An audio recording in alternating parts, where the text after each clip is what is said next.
नमस्कार। आप देख रहे हैं हिंदी हेडलाइन। बहुत शोर सुनते थे पहलू में दिल का, तो काटा तो कतराए खून निकला। प्रधानमंत्री नरेंद्र मोदी की के दूसरे कार्यकाल की अंतिम बजट लगभग ऐसी ही साबित हुई है। इस बजट को देखकर शेयर बाजार ने कल ही आंसू बहा दिए थे। वे आंसू उन निवेशकों को बहुत महंगे पड़े हैं जो दिन रात मोदी जी का गीत गाते हैं। लेकिन उनकी मजबूरी है कि वे मोदी जी की आलोचना भी खुलेआम नहीं कर सकते।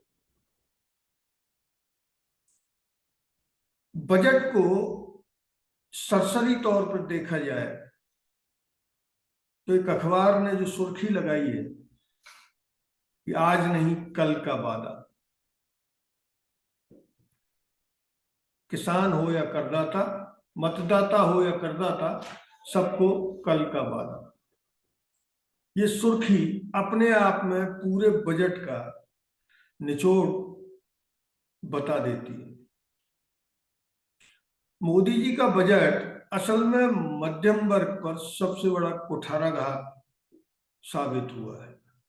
ये वो वर्ग है जो पिछले 10 साल से सिर्फ इस बात की आस करता रहा है कि मोदी जी इनकम को इतना बढ़ा देंगे या इनकम टैक्स इतना कम कर देंगे कि वे आसानी से नंबर 1 का पैसा अपने पास अपने घर में रख सके।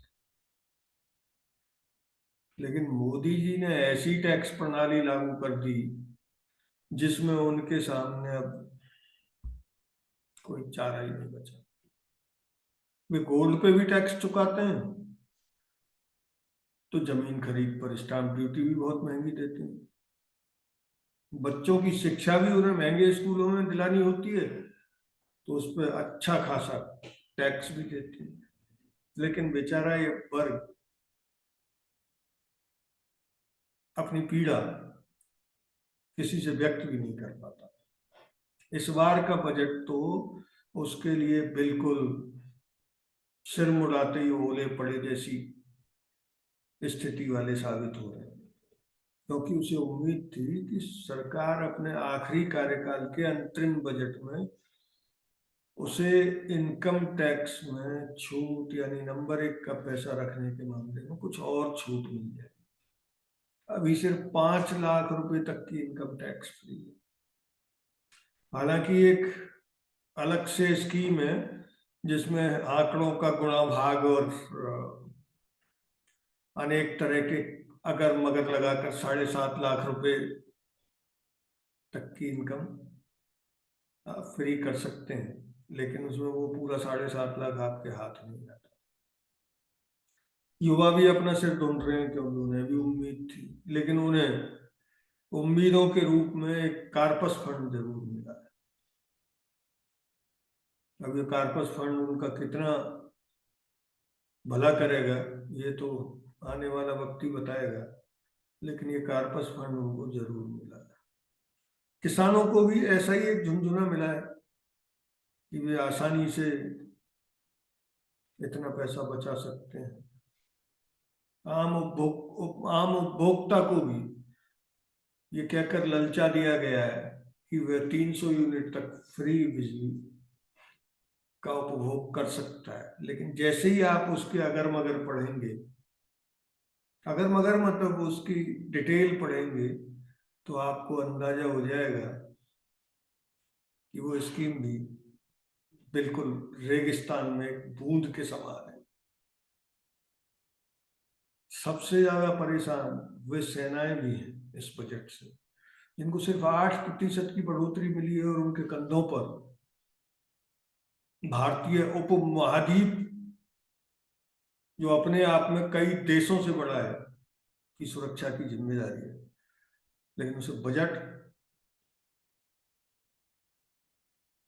हमारे जो मुख्य दुश्मन नंबर 1 है उसके मुकाबले शायद 1/4 मिला है। 1/4 कहना भी उचित नहीं होगा, परसेंटेज में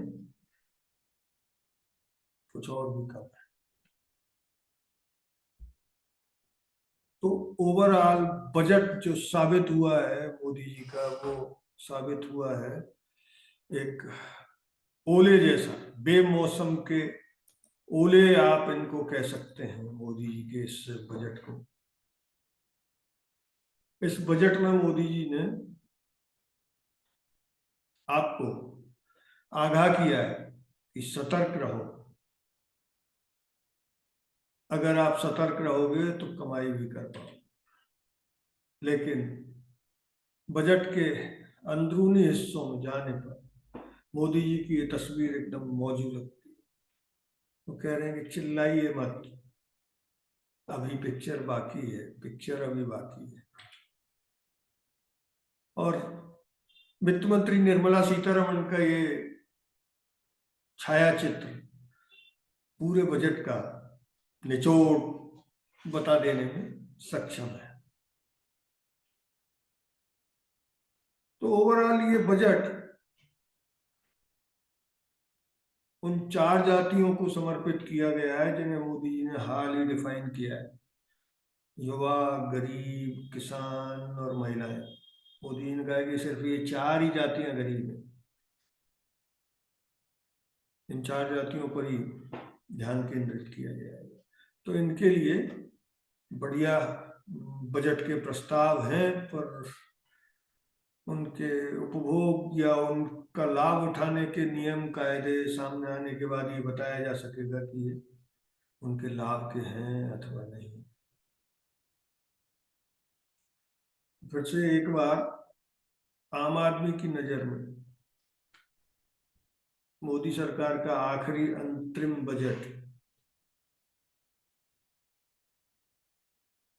रेगिस्तान में पड़ने वाली पानी की एक बूंद के समान है। अगर ये वीडियो आपको अच्छा लगा तो इसे लाइक करें, शेयर करें और चैनल को सब्सक्राइब भी करें।